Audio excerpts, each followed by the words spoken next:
Yo guys, and welcome to a new video. Today I watched Dogman.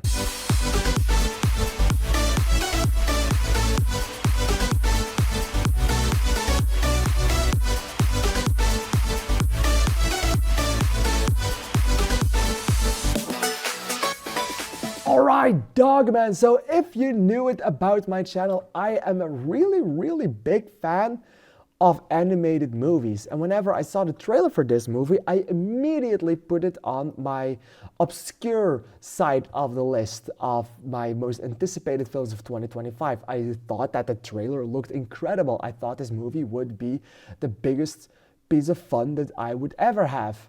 And I got a smack in the face a few days ago when this movie actually came out in movie theaters in Belgium and the Netherlands, and they didn't only play it in the Dutch version. And I don't want to watch that one because I want to watch the original versions. So I was like, oh my god, is it that big for a children's movie that they don't even make the English version? And then one theater near me had like one screening of it in English. It had like 20 people in it when I went there, so I'd call it a pretty big success, if you say so myself. So I think they should do it more with all the important releases from...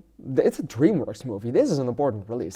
But the movie, talking about it, I have seen it, and my thoughts beforehand, like, oh, maybe it's too big of a kid's movie, those points still stand. I think this movie definitely is made with its story. It's written for children that can't have a bigger attention span than 5 seconds. It's really made for the TikTok generation. And that's saying something because holy shit, this movie is a headache in the beginning. It's good, it's funny, it has a lot of good jokes in it, but it's also like, okay, and then this and this and this and this and this and this and this and this and this, and it just doesn't give you time to breathe. And it's like you're just taking it all in for so much of the time. And whenever the story starts to settle, especially in the second half, they do make place for a more intimate and a more personal story, which is also something that I could really appreciate. I appreciated the beginning for doing so fast, even though it was a little bit too fast for me at times. I still liked what they did with the story there. And then the more intimate stuff happened in like the second half of the movie. And that's where the movie really shined, because I didn't think that they were going to go there, or definitely that I didn't not think that they were going to go to some of these places with the story that I thought like, oh, okay. So that's kind of dark for a movie that was just like for like half of the runtime.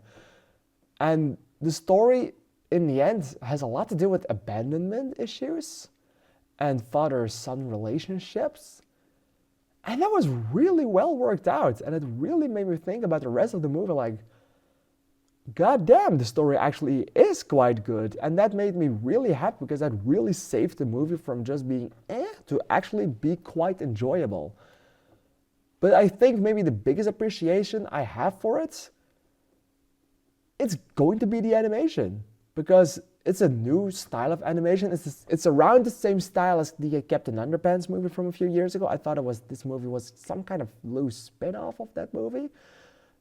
The only thing I just really want is Captain Underpants 2, because that movie actually was really fun.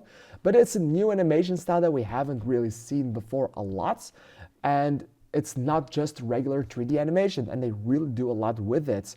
You can definitely see in almost every frame how much the animators loved making this movie, because there are so many visual quips in the movie that they don't say anything with, but it's just there for a second, and or for 100th of a second, or just maybe even 5 pixels of everything.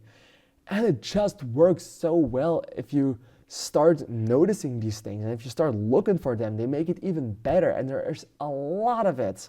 And not only for children, but also for adults watching the movie, for the parents watching the movie with their kid, for them to have a laugh too.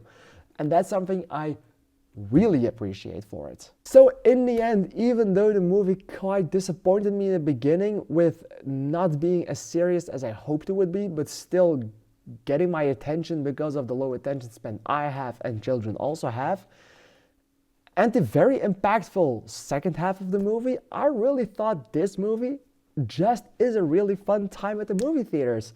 Is it something you should watch at a movie theater?